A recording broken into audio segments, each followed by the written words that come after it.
My name is Margot Desodens. I am 31 years old. I am a hotel acquisitions analyst at a private equity firm in Charleston, South Carolina, which is a job that sounds boring until I tell you that it means I spend my days deciding which boutique hotels and small luxury venues my firm is going to buy and which ones we are going to pass on. I have been doing this job for 6 years.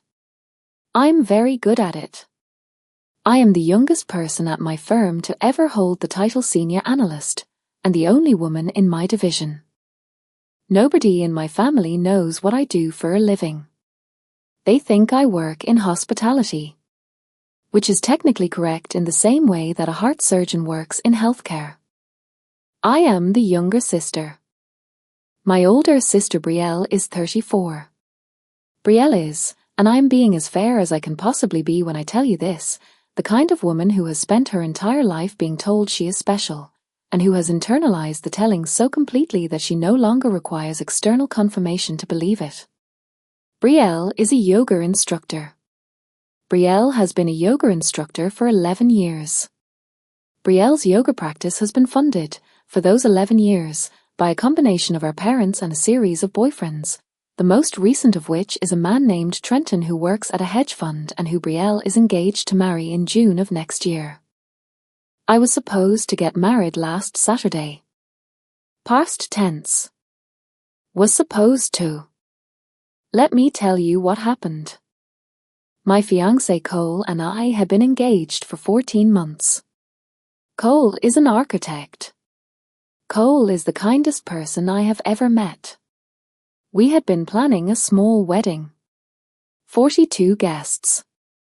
A historic plantation venue 45 minutes outside Charleston that I had personally toured 9 times and that I had fallen in love with the first time I saw it.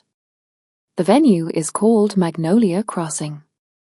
It sits on 12 acres on the Ashley River.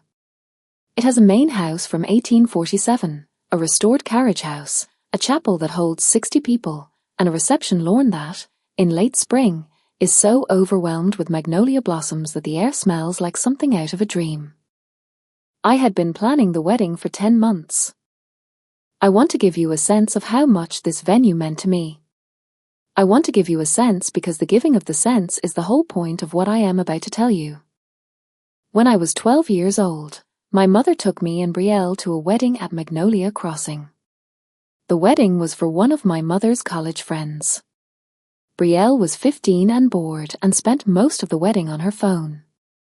I sat on the edge of the reception lawn under a magnolia tree, and I watched the bride dance with her father in the late evening light, and I made myself a small promise. I promised that one day, when I got married, I would get married at Magnolia Crossing. I held onto that promise for 19 years. When Cole proposed in October of the year before last, the first phone call I made was not to my mother. It was not to Brielle. It was to the events coordinator at Magnolia Crossing, a woman named Helen, who I had spoken to once a year for the previous 7 years, just to check in, just to make sure they were still doing weddings, just to keep my name on a list I had asked her to keep me on. Helen remembered me. She booked us for the 3rd Saturday in October.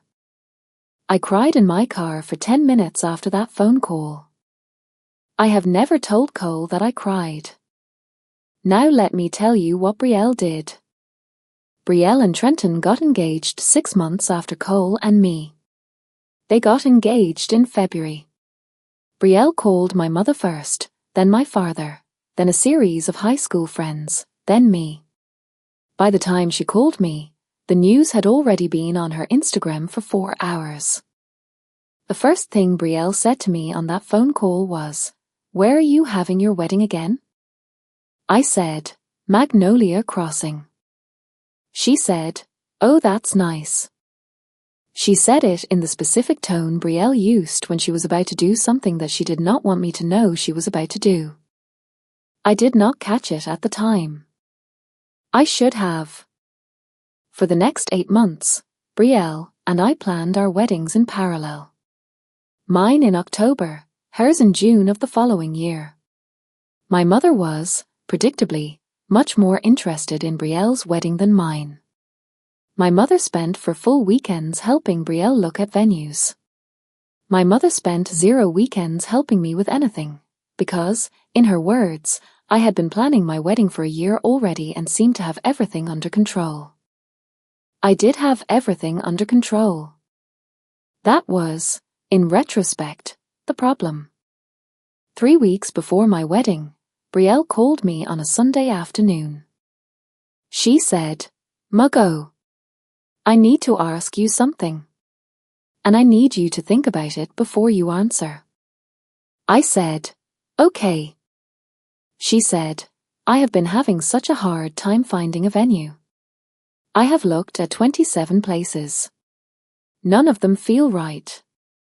And Trenton's parents are putting so much pressure on us to lock something in." She said, "I was wondering. The week of your wedding. Magnolia Crossing. Would you mind if I came out the day before, just to look around, just to see if it might work for us in June?" I said, "Brielle, you want to look at my venue? The week of my wedding?" She said, "I would not be in your way. I would just walk around. I would just see if I could picture it." I said, "Brielle, please do not look at Magnolia Crossing the week of my wedding." She said, "Okay. Okay. I understand. I just thought I would ask." She said okay. She said she understood. She showed up at Magnolia Crossing on Friday morning, the day of my rehearsal dinner, with Trenton and her wedding planner, without telling me, and she spent 4 hours touring the property with Helen. I did not know about this until the rehearsal dinner that evening. Helen mentioned it. Helen mentioned it the way someone mentions a thing they assume everyone already knows. Helen said something to me about how lovely it was that my sister had come out to see the property earlier that day, and what a wonderful coincidence it was that Brielle had decided to book her own wedding at Magnolia Crossing for June. I said, "Helen, what did you just say?" Helen said, "Your sister booked her wedding for June. She told me that you had already discussed it. She said you were going to surprise me by both being here." I said, "Helen, where is my sister right now?" Helen said, "She is in the front room with the rest of your family." "Muggo, are you all right?" I went into the front room. The rehearsal dinner had not yet started. The guests were having drinks. My mother was at the bar getting a glass of wine. My father was talking to Cole's father about football. Cole was laughing with his 2 brothers.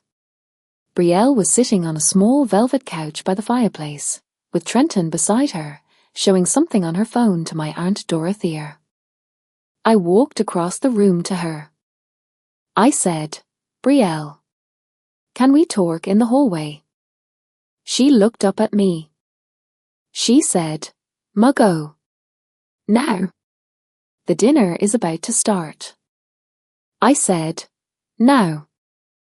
I said it in the voice my mother had taught me to use when I was 9 years old and wanted her to take me seriously about something. Brielle stood up. She followed me into the hallway. The hallway was lined with old photographs in dark wood frames. It was empty. It smelled like the lemon polish Helen used on the wood twice a week. I said, "Brielle, did you book Magnolia Crossing for your wedding?" She said, "Muggo." I said, "Did you book Magnolia Crossing?" She said, "Yes." She said it without flinching. She said it the way Brielle said things when she had decided, in advance, that she was not going to apologize for them. I said, "I asked you not to come look at this venue the week of my wedding. You said you understood. You came anyway. You toured the property. You booked it for next June. The week of my wedding." She said, "Muggo, don't be dramatic." I said, "Don't be dramatic." She said, I had been looking for a venue for 8 months. I needed to lock something in. You had already had your day here. I was not going to use it for 9 months. I do not see what the problem is. I said, I had not had my day here yet, Brielle. My day is tomorrow. My wedding is tomorrow. She said, okay. Then I will have had my day here after you. There is no overlap. You are making this into something it is not. I said, Brielle. Magnolia Crossing was the venue I have wanted to get married at since I was 12 years old. You have known that for 19 years. You came to the first wedding I ever saw at this venue. You sat in the same row as me. I told you, in the car on the way home, that this was where I was going to get married one day. She said, Muggo. That was 19 years ago. I do not remember every conversation we ever had as children. I said, I have spent the last year planning my wedding here. I have spoken to Helen 17 times. I picked this place because it has been my dream venue for almost 2 decades. And the week of my wedding, you came here without telling me, and you booked it for your own wedding next year. She said, Muggo. Your wedding is tomorrow. My wedding is in 8 months. I do not understand why this has to be a fight. I looked at my sister. I want to tell you what I felt in that moment, because the feeling is the whole hinge of everything that comes next. I did not feel anger. I felt the specific quiet that happens in your body when you have, finally, after 31 years of telling yourself otherwise, understood that the person standing in front of you does not actually love you in the way you had been telling yourself she did. The person standing in front of you loves the version of you that is convenient for her. The person standing in front of you has loved that version of you for 31 years. The version of you that does not interfere with her wants. The version of you that does not require her to be careful with you. The version of you that absorbs whatever she does without making it inconvenient for her. That version of me had run out of capacity that evening. That version of me had retired in the hallway by the lemon-polished wood. I said, Brielle. Go back to the dinner. She said, Are we okay? I said, We are not having this conversation right now. Go back to the dinner. She went back to the dinner. I stood in the hallway for 2 full minutes. Then I went to the front porch of the main house. I stood under the porch light. I took out my phone. I called Cole. He was 20 feet away from me on the other side of the wall, but I called him on his phone, because what I had to tell him was not something I could tell him with people in the room. He stepped out onto the porch. He saw my face. He said, Muggo. What happened? I told him. I told him in the short clipped sentences of a woman who was trying very hard not to cry in front of 42 of her wedding guests. When I finished, Cole was quiet for a long time. Then he said, Muggo. What do you want to do? I said, I do not know. He said, Do you want to cancel? I said, I do not want to cancel my wedding because of my sister, Cole. That would be giving her exactly what she wants without her even asking for it. He said, Then we go forward. We get married tomorrow. We have a beautiful day. We deal with Brielle later. I said, Cole. He said, Yes. I said, The whole point of this venue was that it was going to be mine. The whole point was that I was going to walk down the aisle in a place that I had loved since I was 12 and that no one else in my family had ever cared about, and that was going to belong, just for that one day, to me. And Brielle has taken that.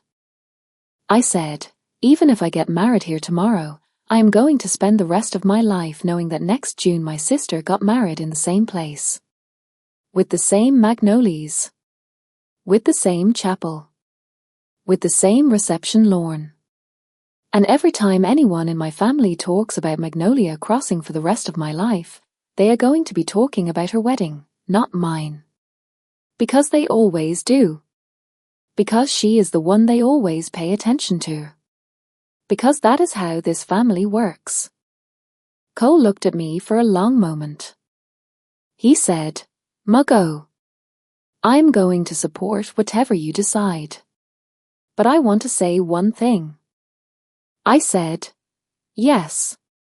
He said, "Tomorrow is going to happen one way or another. We can get married. We can postpone. We can elope on Sunday morning at the courthouse if you want. You decide.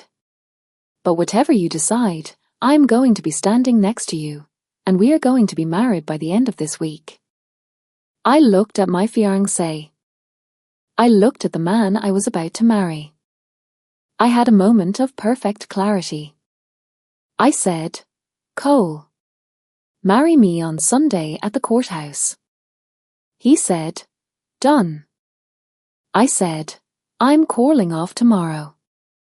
He said, "Done." I said, "I have a different plan for the venue." He said, "Muggo, what are you thinking?" I said, "I'm thinking that my firm has been looking for a small luxury venue acquisition in the Charleston area for the last 6 months.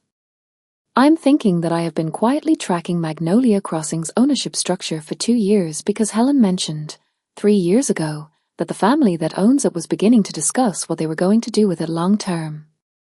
I'm thinking that I happen to know that the owners are open to selling. I'm thinking that I have the authority at my firm to initiate an acquisition discussion on properties under $15 million without requiring board approval." I said, "I'm thinking that I am going to buy this venue." I said, "I'm thinking that I am going to buy it before next June." I said, "And I am thinking that when my sister calls Helen in March to confirm her catering numbers, the conversation she has is going to be a very different conversation than the one she is currently expecting." Cole looked at me. He said, "Muggo, are you serious?" I said, "Cole, I have never been more serious about anything in my life." He said, "How long would it take?" I said, 8 to 12 weeks if I push." He said, "We get married Sunday." I said, "We get married Sunday." He said, "I'm going to go inside and tell our parents that there is going to be a small change of plans for tomorrow." I said, "Tell them whatever you want. I'm going to make a phone call." Cole went inside. I stood on the porch. I called my boss. His name is Marcus. He is 53 years old. He has been my mentor for 6 years. He picked up on the second ring. He said, "Muggo, it is the night before your wedding. Why are you calling me?" I said, "Marcus, I need to talk to you about an acquisition." He said, "At 10 on a Friday night. The night before your wedding." I said, "Marcus, listen to me very carefully." I told him about Magnolia Crossing. I told him about the years of due diligence I had quietly been doing on the property. I told him about Helen and the ownership family and the pricing structure I knew the firm could comfortably support. I told him what I was going to do and why I was going to do it. When I was finished, Marcus was quiet for a moment. Then he said, "Muggo." I said, "Yes." He said, "This is the most personal motivation I have ever heard for an acquisition in my entire career." I said, "I know." He said, "It is also the strongest case I have heard for an acquisition target in the last 18 months." I said, "I know that too." He said, "Get married this weekend. Take Monday off. Be in my office Tuesday morning at 8. We will start the acquisition Tuesday afternoon." I said, Marcus. Thank you. He said, Muggo. One question. I said, yes. He said, are you doing this because you are angry? I sat with the question. I sat with it because Marcus had asked the right question. Marcus had asked the question I needed to ask myself before I committed to the next 8 to 12 weeks of my life. I said, Marcus. I am doing this because my sister has spent 31 years taking things from me without asking, and I have spent 31 years letting her, and I am done. I am not buying this venue to punish her. I am buying this venue because I have wanted it for 19 years and because my firm has been looking for exactly this kind of property for 6 months, and because the convergence of those two facts means that for the first time in my life I get to be the person in this family who walks away with the thing I wanted instead of the person who watches my sister walk away with it. I said, I am doing this because it is the right business decision for my firm and the right correctional decision for my life. I said, the fact that it is going to be deeply uncomfortable for my sister is incidental. Marcus said, Muggo. I said, yes. He said, that was the right answer. See you Tuesday. He hung up. I stood on the porch. I went back inside. I walked into the dining room. The dinner had started. 42 people were sitting at long tables. Cole was at the head of the table. He saw me come in. He stood up. I said, everyone. The room went quiet. I said, I want to thank all of you for being here tonight. I want to apologize for what I am about to say. There has been a change of plans. The wedding tomorrow is not going to happen. There was a small collective gasp. I said, Cole and I are getting married on Sunday morning at the courthouse. It will be a very small ceremony. Anyone who would like to be there is welcome. There will be brunch afterward at our house. The wedding tomorrow is cancelled. My mother stood up. She said, Muggo. What are you talking about? I said, Mummer. I'm talking about the fact that Brielle booked Magnolia Crossing for her wedding next June without telling me, the week of my own wedding here, and I am not going to have my wedding in a venue that is going to be hers in 8 months. The room turned to look at Brielle. Brielle's face did the specific thing Brielle's face did when she had been caught. She said, Muggo. You are causing a scene. I said, Brielle. You caused the scene. I am just announcing it. I turned to Helen, who was standing in the doorway of the dining room with the specific stillness of a hospitality professional who has just understood that something significant is happening in her venue and who is trying to determine how to respond. I said, Helen. I am so sorry. I will pay the full venue fee for tomorrow. The food. The flowers. The deposits. All of it. I take responsibility for the cancellation.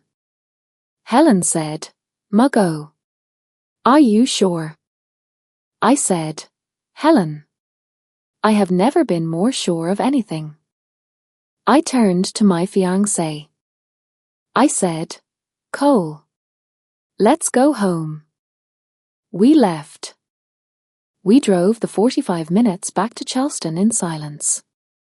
When we got to my apartment, Cole made tea. We sat on the couch. He held my hand. He said, Muggo. Are you okay? I said, Cole. I am better than I have been in a very long time. He said, tomorrow is going to be hard. I said, I know. He said, Sunday is going to be wonderful. I said, I know that too.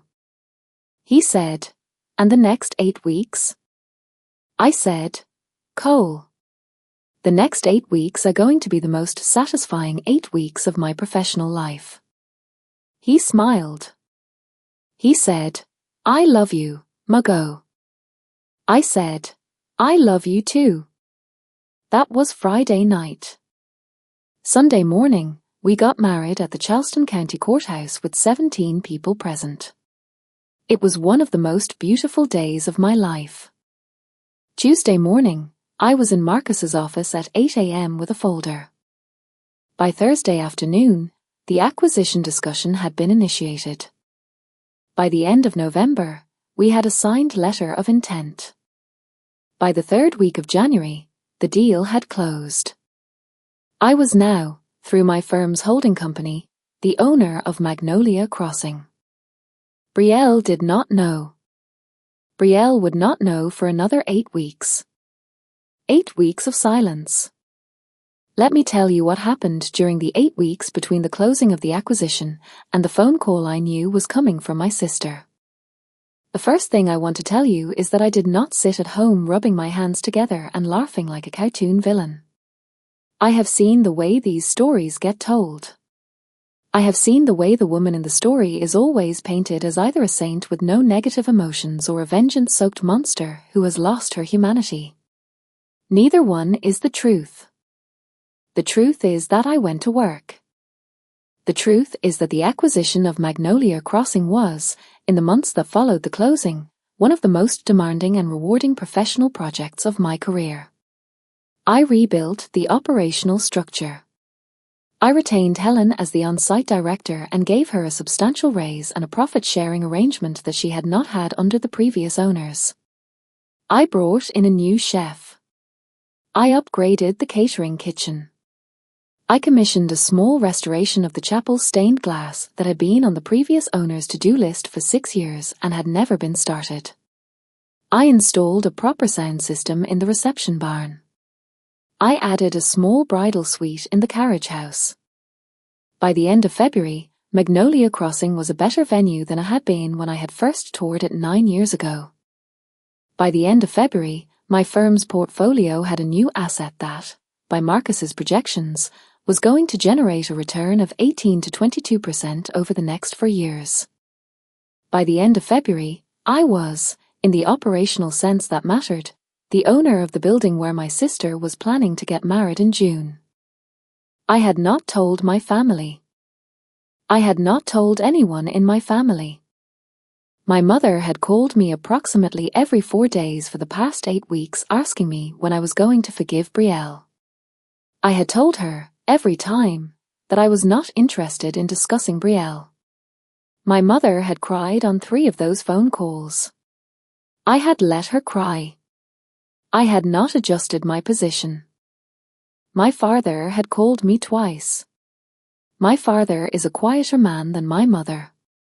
My father had said, on the second call, Margot, I am not going to ask you to forgive your sister. I'm going to ask you to come to dinner sometime. Just you and your mother and me. We can talk about anything you want or nothing at all. The seat at our table is yours whenever you are ready. I had told my father I would think about it. I had not yet been ready. Brielle had not called me at all. Brielle had texted me twice. The first text, 3 weeks after the cancelled wedding, had said, I hope you and Cole are well. The second text, 6 weeks after, had said, Mom says you are still upset.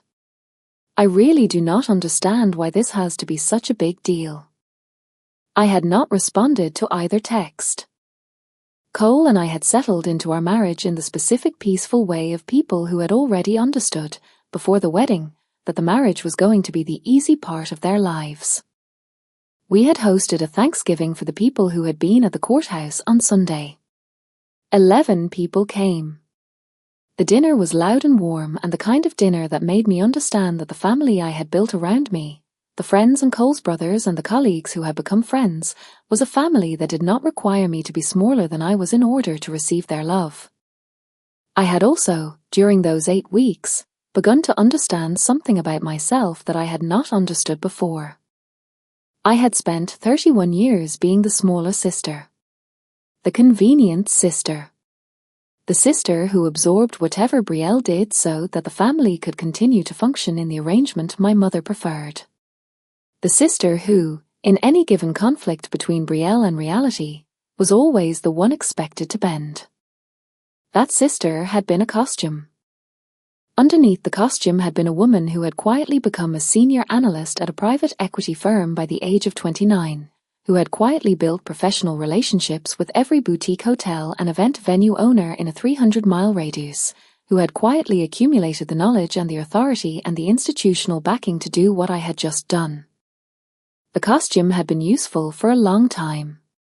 The costume had been the thing I wore when I went home for Christmas.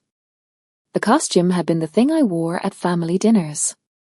The costume had been the thing that had allowed my family to continue believing that I was the daughter who was good with hospitality and that Brielle was the daughter who was the special one.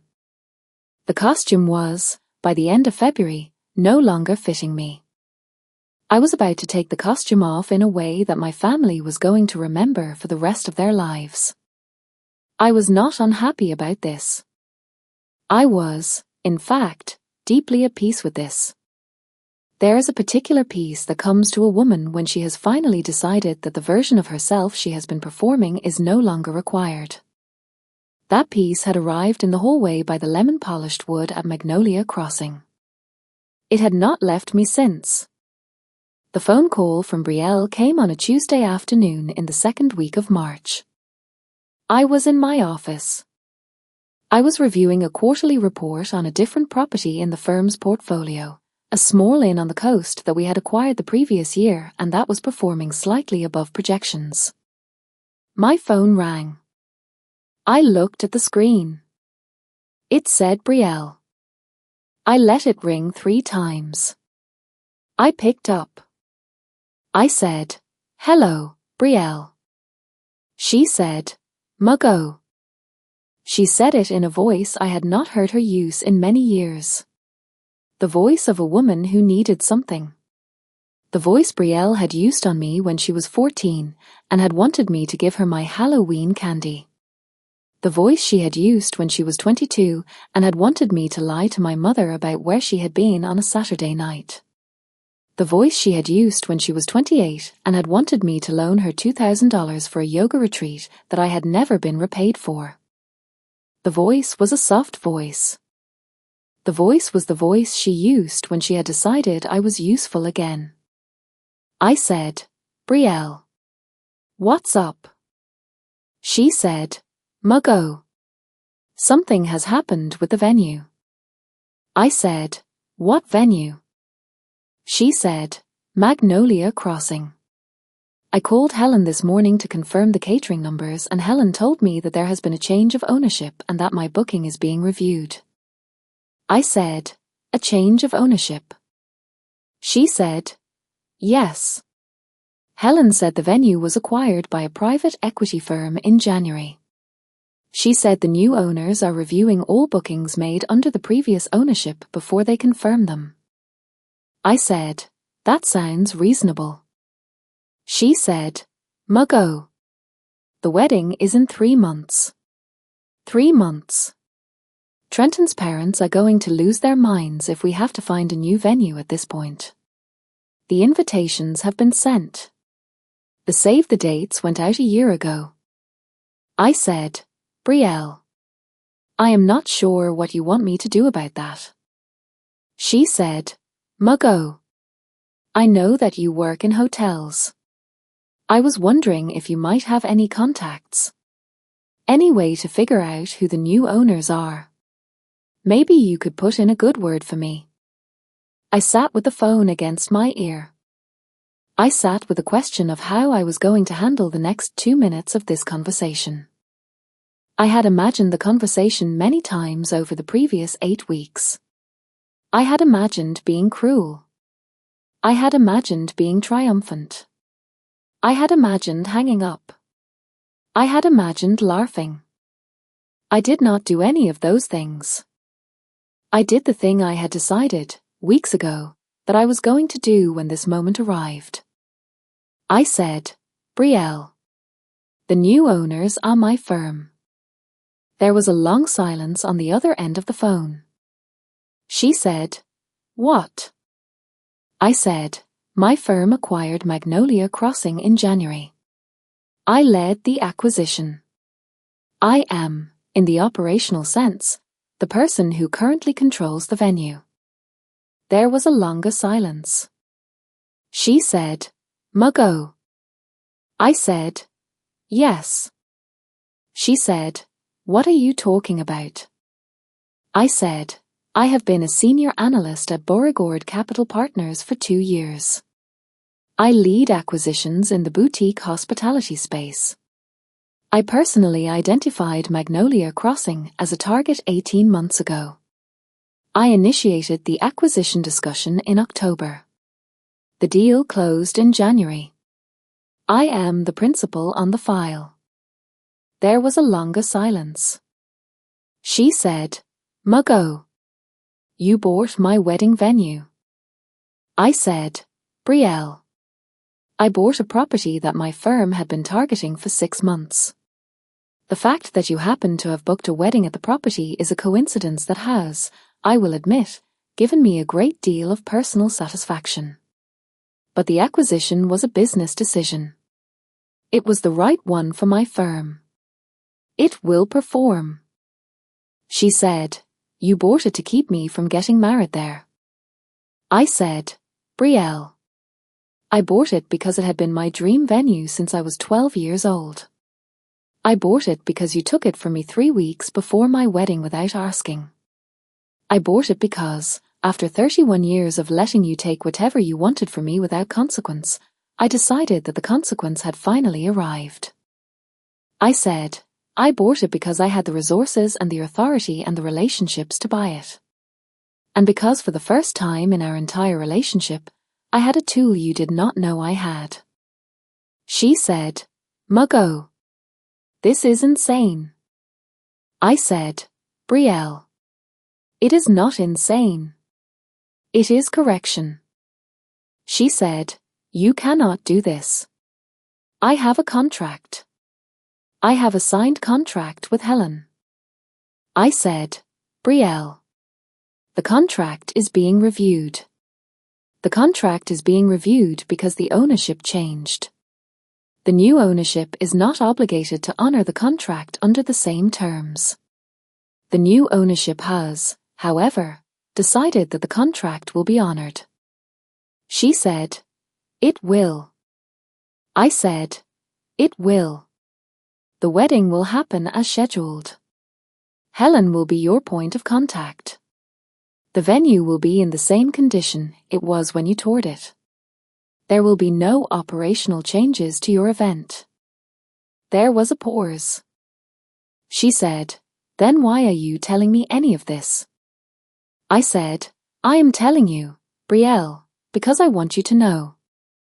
I said, "I want you to know that the venue you are getting married in 3 months, is owned by my firm. I want you to know that the woman whose wedding you sabotaged 8 weeks ago is the principal on the acquisition file for the property where you are getting married. I want you to know that every dollar of profit that property generates over the next 4 years, including the profit from your own wedding, will accrue to a portfolio I personally manage." I said, "I want you to know because you are my sister. And because, in our family, you have spent 31 years operating under the assumption that I was the kind of person who would absorb whatever you did and never make it inconvenient for you." I said, "I am no longer that kind of person." I said, "I want you to know that." I said, "I am not going to ruin your wedding. I am not going to cancel your booking. I am not going to make a scene at the reception. The wedding will be lovely. Helen will take excellent care of you." I said, "But every time you walk past the chapel, I want you to remember that you are walking past a chapel that I own. Every time you smell the magnolias, I want you to remember that they are blooming on 12 acres that belong to my firm.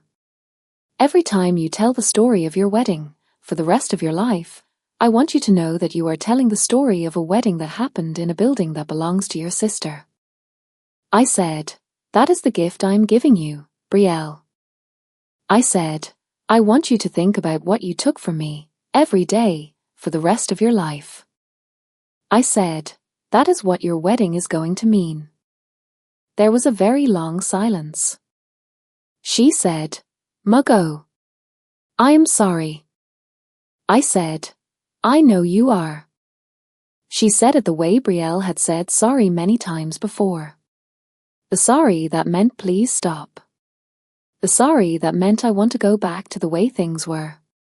The sorry that did not mean I have understood what I did. I said, Brielle, go ahead with your wedding. Have a beautiful day. Let your mother be proud of you. Let your wedding planner do her job. Let Helen take care of you the way she would have taken care of me. I said, and carry what I have just told you for the rest of your life. I said, that is the only thing I am asking from you. I said, I am not asking for an apology. I am not asking for amends. I am not asking for any change in our relationship. I am not asking for anything. I said, I am simply telling you what is true. I said, have a good afternoon, Brielle. I hung up. I sat at my desk for a moment. I went back to the quarterly report. I worked for another 2 hours. That night I went home and I told Cole what had happened on the phone call. Cole listened to the whole thing without interrupting. When I finished, he said, Muggo. I said, yes. He said, how do you feel? I sat with the question. I said, Cole. I feel exactly the way I felt the night we got married. Like the version of me that was wearing a costume for a long time has finally been allowed to take it off. He said, that is the right way to feel. I said, I do not feel triumphant. I do not feel cruel. I do not feel like I have won. He said, what do you feel? I said, I feel like I have been finally, completely, irreversibly seen by my own sister for the first time in 31 years. He said, how does that feel? I said, Cole. It feels like everything. He kissed the top of my head. He said, you did the right thing today. I said, I know I did. He said, I love you, Muggo. I said, I love you too. We had dinner. We watched a movie. We went to bed at a reasonable hour. I slept the deepest sleep I had slept in 8 weeks. I want to tell you about the months between March and June. I want to tell you because the months between March and June are the months that taught me something about my family that I had not understood before, and the understanding is the part of this story that I think about most often now, almost a year later. Brielle did not contact me again after the phone call. That was, I suspect, the right decision on her part. I think Brielle understood, in whatever part of Brielle was capable of understanding such things, that she had reached the end of her ability to manipulate the relationship between us, and that the only remaining option available to her was to wait and to see what I would do next. What I did next was nothing. I worked. I went to the office. I managed the property. I went home. I cooked dinner with Cole. I started a small running habit. I had drinks with friends. I read books in the evening on the porch of our house in the warming spring air. I did not call my sister. I did not call my mother. I did not call my father. In the 3rd week of April, my father called me. He said, Muggo. I said, hello, Daddy.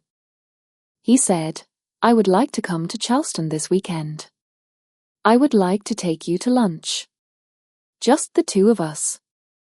I said, Daddy. Why? He said, because I have something to say to you and I would like to say it in person. I said, okay. He drove down on Saturday morning. He picked me up at my apartment. He took me to a small restaurant on the harbour that he had been taking me to since I was 12 years old, the same age I had been when I had first seen Magnolia Crossing. We sat by the window. He ordered the same thing he had ordered every time we had eaten at this restaurant for the past 19 years. When the food came, he did not pick up his fork. He said, "Muggo." I said, "Yes, Daddy." He said, "Your mother does not know I came to see you today." I said, "Okay." He said, "Your mother does not know what I am about to say to you, either. She would not approve of it. So I am going to ask you to keep this conversation between you and me, and I am going to keep it between you and me on my end as well." I said, "Daddy, whatever you need to say." He said, "Muggo, I have known your sister for 34 years. I have known you for 31. I have spent the last 8 weeks watching your mother try to convince me that you are being unreasonable, that you owe Brielle an apology, that the family needs to come back together." He said, "I am not going to do that." He said, "I have known what your sister did to you for 31 years. I have known it in the same way that I have known the temperature of the kitchen in the morning. I have not always been able to articulate it. I have not always been brave enough to address it. But I have known it. Your sister has been taking from you since the day you were born. Your toys. Your friends. Your ideas. The things you loved that you were stupid enough, or trusting enough, or hopeful enough to mention out loud in her hearing." He said, "Your mother has not known. Your mother has loved Brielle the way Brielle has needed to be loved in order to maintain her belief that she is the center of the universe. Your mother has done that because that is the kind of mothering your mother knew how to do. Brielle is the firstborn. Brielle was the easy child. Brielle has always required a particular kind of attention that your mother has been good at providing." He said, "You did not require that kind of attention. You were the second child. You came into a household that was already arranged around the firstborn. You found, very early, the particular skill of not requiring much. You were good at school. You were quiet. You did not make a fuss. Your mother loved you. She loved you the way she had loved Brielle, in the same proportion. But she did not see that you required a different kind of seeing than Brielle did. She did not see that the not requiring much was itself a thing you had developed because the household was already full of Brielle's requirements." He said, "I saw it." He said, "I have seen it for 31 years. He said, "I have not done what I should have done." He said, "I am sorry, Muggo." He said, "I am not asking you to forgive Brielle. I am not asking you to come to her wedding. I am not asking you to make peace with your mother. I am asking you to know that I have seen what you did with Magnolia Crossing, and I have understood it, and I want you to know that you have my full support." He said, "Whatever shape your relationship with this family takes from this point forward, I am going to be a person in your corner of it. I should have been in your corner before. I'm going to be in it now." He picked up his fork. He started eating.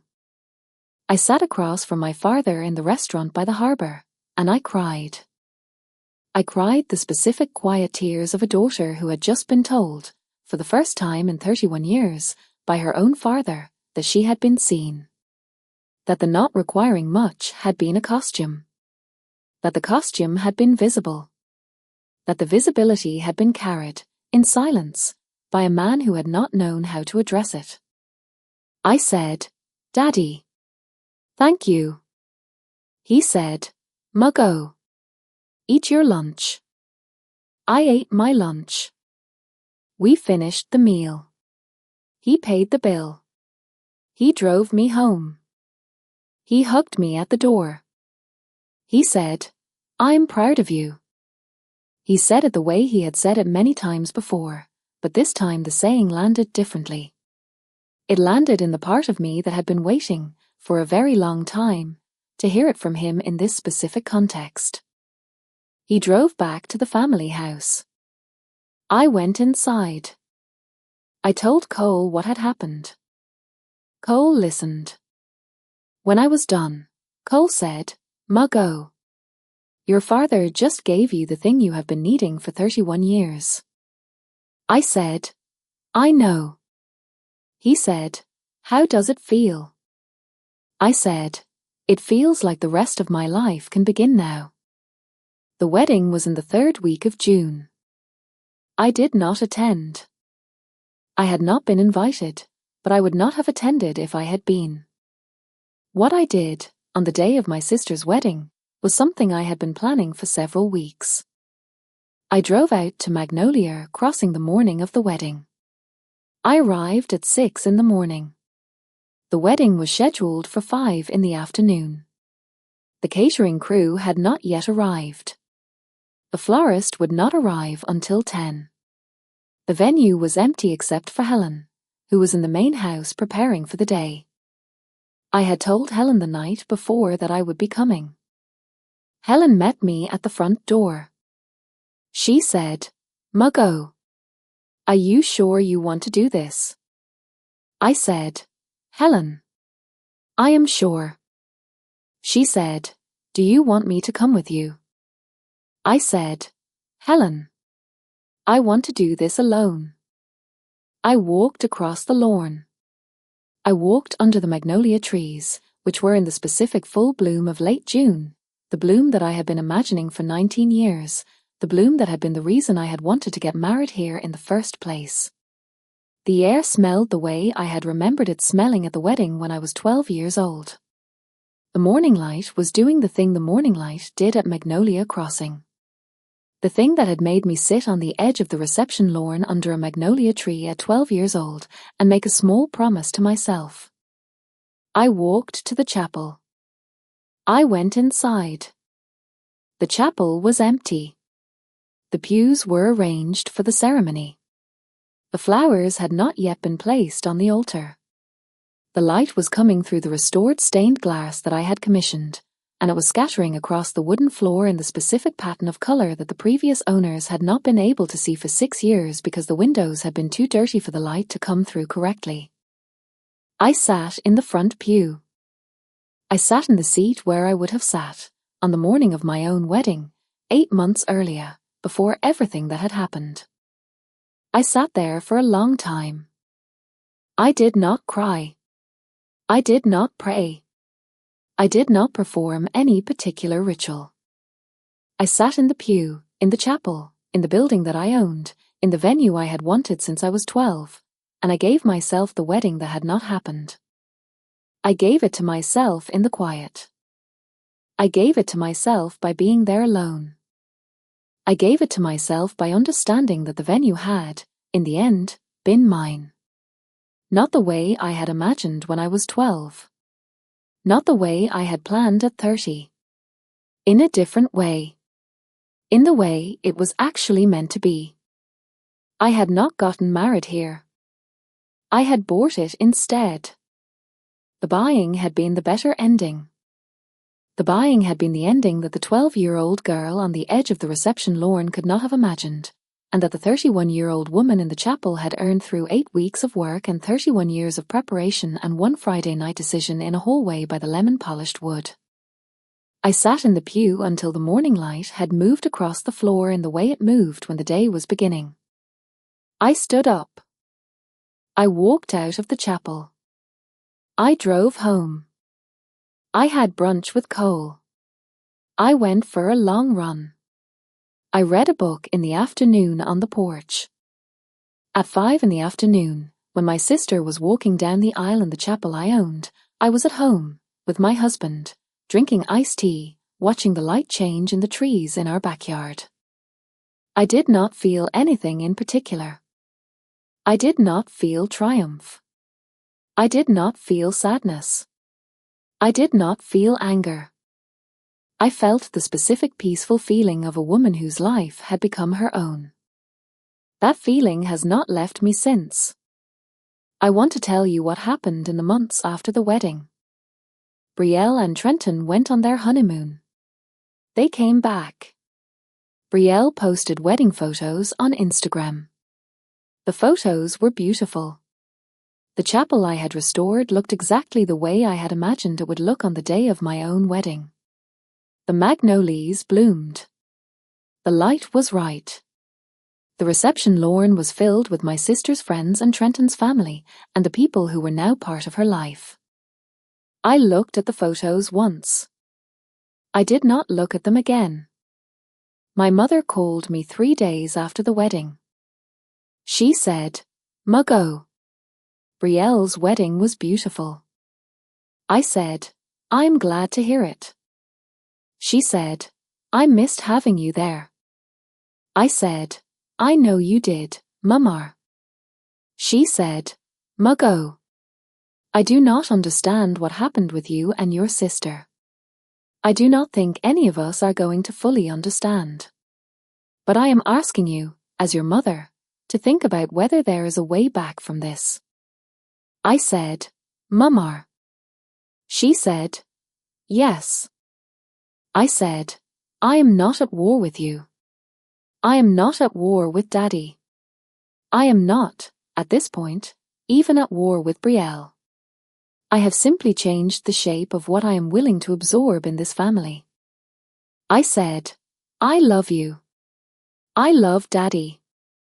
I love Brielle, in the specific limited way that a person can continue to love a sibling who has spent 31 years taking from them without consequence." I said, "But I am not going to be the daughter who absorbs everything anymore. I am not going to come to family dinners and pretend that what happened did not happen. I am not going to attend Brielle's events and act as if she is my sister in the way she was supposed to have been. I am going to come to Christmas if you want me to come to Christmas. I'm going to come to your birthday. I'm going to be a daughter to you and to Daddy in the ways that I am still capable of being a daughter." I said, "Brielle and I are not going to be in the same room very often anymore." I said, "That is the new arrangement." My mother was quiet for a long time. She said, "Muggo, I do not know how to be a mother to a family that is not all together." I said, "Mumar, I know." I said, "I'm going to ask you to figure it out." I said, "Because the alternative is that I am the daughter who continues to absorb whatever Brielle does in order to maintain the family's appearance of being all together. And I am not going to be that daughter anymore." My mother said, "Muggo, I love you." I said, "I love you too, Mumar." She said, "I will figure it out." I said, "I know you will." She did figure it out. It took her about 4 months. By Thanksgiving, my mother had begun to see Brielle and me separately. Brielle and Trenton came to my parents' house for Thanksgiving. Cole and I went the following weekend for a smaller dinner that my mother prepared just for the 4 of us. By Christmas, my mother had stopped trying to convince me to attend the family events that Brielle attended. By February, my mother had begun to call me on her own, just to talk, in the way she had not called me in many years. The arrangement was not what my mother had wanted. The arrangement was what was possible. My mother chose what was possible over what she had wanted, and I chose to receive the choice with grace, and the 2 of us, slowly, over the months that followed, built a different kind of relationship that was, in its own way, more honest than the relationship we had been performing for 31 years. My father continued to be in my corner. He came to Charleston once a month for lunch. We ate at the restaurant on the harbour. He told me about his garden. I told him about the property. He never brought up Brielle. I never brought up Brielle. We had the relationship we should have had for 30 years. We had it now. I want to tell you something I learned. I learned that the thing I had been most afraid of, for my entire life, was the thing I had been performing in order to avoid. I had been afraid of disappointing my family. I had been afraid of being the difficult daughter. I had been afraid of being the one who broke the arrangement. So I had performed the easy daughter, the convenient sister, the absorber of whatever Brielle did. The performance had cost me 31 years of being seen. The performance had cost me a wedding venue I had loved since I was 12. The performance had cost me, in the end, more than I could afford. The day I stopped performing was the day my actual life began. The day I stopped performing was the day my father finally, in the restaurant by the harbour, was able to tell me that he had seen me all along. The day I stopped performing was the day my mother had to figure out a new way to be my mother, and the day she figured it out was a better day for her, too. The performance had not been protecting anyone. The performance had been costing all of us. The dropping of the costume had been the gift. Not just to me. To everyone in the family who had been forced, by my performance, to participate in the arrangement. I own Magnolia Crossing. The venue is performing well. The bookings are strong. Helen is happy. The restoration is paying for itself. My sister got married there, and she will tell the story of her wedding for the rest of her life, and every time she tells it, she will be telling the story of a wedding that happened in a building that her sister bought after her sister had been done absorbing. That is the story now. That is the only story. The story before that, the story of the easy younger sister and the special older sister and the mother who was always more interested in the firstborn, that story is over. I ended it on a Friday night in October in a hallway by the lemon-polished wood. I have not gone back. I am not going to go back. The wedding I did not have at Magnolia Crossing was the wedding I did not need. The wedding I had at the courthouse on Sunday morning was the wedding that mattered. The marriage that came after has been the most peaceful, most equal, most clearly seen marriage I have ever observed in my own family or in anyone else's. My husband knew exactly who I was the night I called my boss from the porch of Magnolia Crossing. He knew. He approved. He came home with me. That is the only test that has ever mattered. He passed it.